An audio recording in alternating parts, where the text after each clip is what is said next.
ఒకే గోపాలపురం ఒక SC constituency, అవునా కాదా?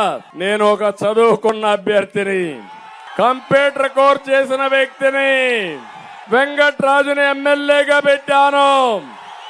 ఇప్పుడే కొవ్వూరులో కూడా మీటింగ్ అడ్రస్ చేసి వచ్చాను. ఇప్పుడు నేను ఇక్కడికి వచ్చాను.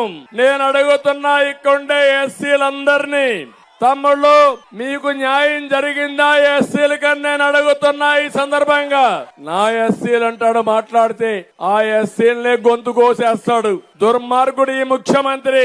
నేను అడుగుతున్నా, అంబేద్కర్ గారు రాసిన రాజ్యాంగం ప్రకారం ఎస్సీ సబ్ ప్లాన్ ఉంది.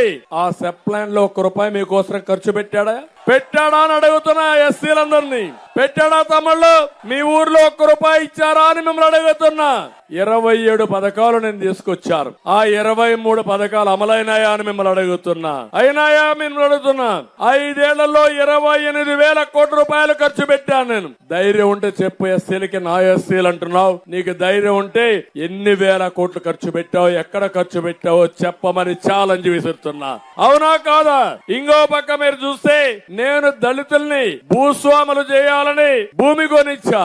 5 లక్షలు 10 లక్షలు పెట్టి భూమి కొనిచ్చా. నేను అడుగుతున్నా జగన్మోహన్ రెడ్డి, 1 ఎకరా కొనిచ్చావా మా దళితులకు అని అడుగుతున్నా. చెప్పగలుగుతావా అని అడుగుతున్నా.